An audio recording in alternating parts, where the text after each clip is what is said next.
जी dear student, learner competitive exam में खुश आमदीद। Today we will discuss USA history chapter number 1, उसका first part introduction from ancient times to 1492। Dear student, इसमें ancient time जब से ये यूएसए बना है या अमेरिकाज़ टोटल बना है आई से लेके तो 1492 तक हम इसको डिस्कस करेंगे।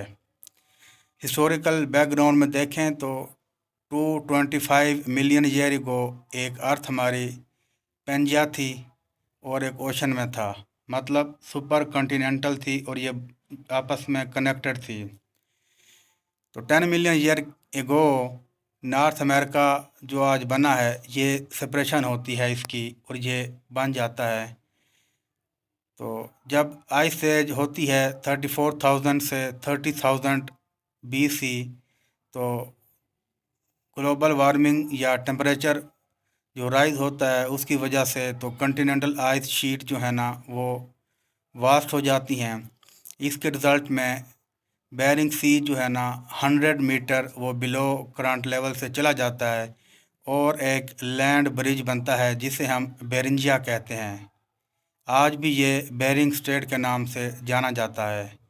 उस वक्त इसकी जो आप समझ लें कि जो विड्थ थी वो 1500 किलोमीटर वाइड थी।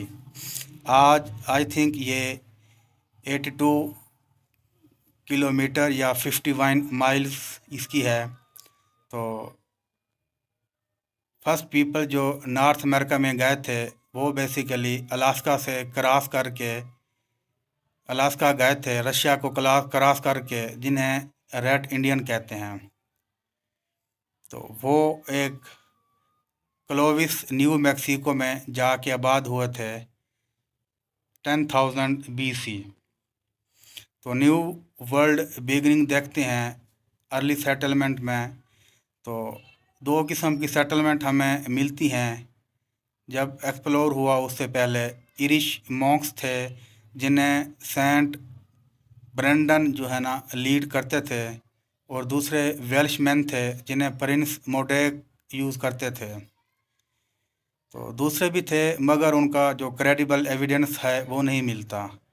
तो फर्स्ट डिस्कवरी जो आप समझ लें कि हुई नॉर्थ अमेरिका की, वो नोमैडिक एशियन में हुई, जो कि रशिया से अलास्का आइस एज में वहाँ पे गए थे। 10th सेंचुरी में अमेरिका को नॉर्थमैन ये 935 जो AD है उसमें नॉर्थमैन ये वाइकिंग थे, तो ये गए थे वहाँ पे। तो न्यू फाउंडलैंड में गए थे। तो 1000 तक ये वाइकिंग वहाँ पे इधर उधर चलते फिरते रहे। फिर उसके बाद जो न्यू फाउंडलैंड था उसको उन्होंने वाइनलैंड का नेम दिया, और फिर वापस उनका जो महवर थे वो ब्रिटिश बन गए या जो यूरोपियन थे वो बन गए। वहाँ पे आते लूट के चले जाते, वहाँ पे आते लूट के चले जाते। तो दोबारा उनके वापस जाने के जो कोई एविडेंसेस नहीं मिलते। तो यूरोपियन इसके बाद यूरोपियन गए। यूरोपियन कैसे गए, एक्चुअली इसके पीछे भी एक बहुत बड़ी हिस्ट्री है। ऑटोमन अम्पायर ने यूरोपियन का जो या मिडटेरियन सी में जो है, जिसे हम आज सुएज़ कैनाल कहते हैं, यहाँ से टैक्सेस लगा दी थी और रास्ता बंद कर दिया था।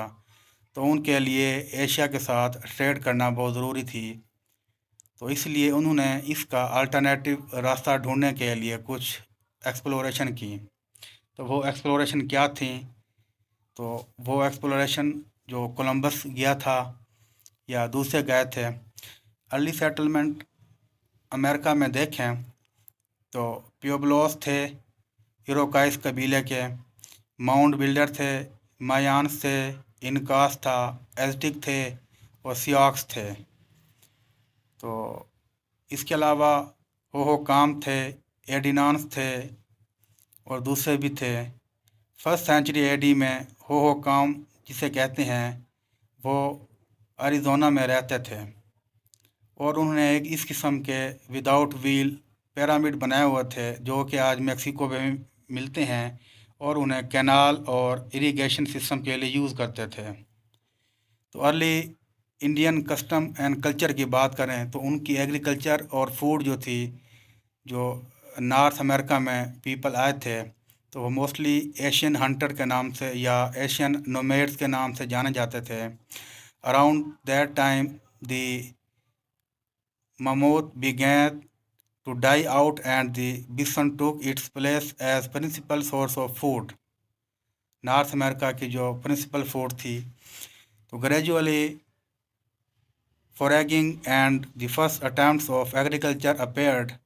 इंडियन जो कि सेंट्रल मैक्सिको में रहते थे, उन्होंने कल्टीवेटिंग कॉर्न, स्क्वैश और बीन्स उन्होंने 8000 BC में स्टार्ट कर दी थी।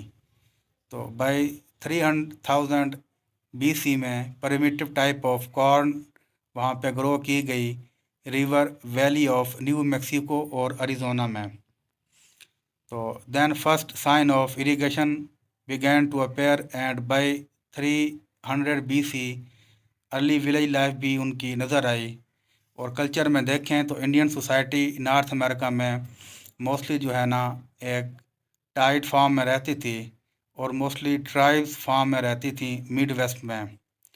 तो उनका जो मेन जो एस्पेक्ट थे वो हंटिंग थे, गैदरिंग एंड कल्टीवेशन ऑफ मेज and other products of for their food supplies.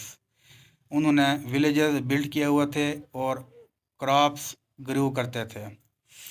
Extra ordinary diversion थे, expense of the land and the many different environments थे उनमें। Indian life was essentially clan oriented. ये जो कबीला होता है क्लैन ओरिएंटेड थी और कम्यूनल थे। A good deal of trade among various groups. उनमें जो ट्रेड थी वो एक डीलिंग के थ्रू होती थी। तो डियर स्टूडेंट, इम्पोर्टेंट पीपल की बात करें, एज़टेक थे जो कि नेटिव अमेरिकन थे और मैक्सिको में आजकल भी वो रह रहे हैं। उसके बाद माउंट बिल्डर थे जो कि ओहियो रिवर वैली है जो यूएसए में है आज, ओहियो स्टेट में, तो वहाँ पे रहते थे। मिसिसिपियन सेटलमेंट में देखें कहोकिया जो कि आज सेंट लुइस इलिनॉइस में है, वहाँ पे 40,000 पीपल 1100 AD में रहते थे। हियावाथा एक उनका लीडर था। एक और कबीला था, तो वो इरुक्वाय से बहुत इंस्पायर थे और powerful group of native American माने जाते थे। तो इसके बाद नॉर्थ आते हैं जिन्हें वाइकिंग्स कहते हैं। ये न्यू फाउंडलैंड में आए, abandon it later due to bad condition. उसके बाद फिर इटालियन एडवेंचरर जो था मार्को पोलो, वो सेलिंग करता हुआ फार ईस्ट चाइना में गया 1295 and return with stories and supplies of the Asian life, जिसे सिल्क कहते हैं, पर्ल है। तो डियर स्टूडेंट, ये जो लेक्चर था ये इसका फर्स्ट लेक्चर था। इंशाल्लाह नेक्स्ट लेक्चर में हम जो यूएस को कैसे एक्सप्लोर किया यूरोपियन ने वो डिस्कस करेंगे। इंशाल्लाह नेक्स्ट वीडियो में नए टॉपिक के साथ मिलते हैं। तब तक के लिए अपना ख्याल रखिएगा। अल्लाह हाफिज़।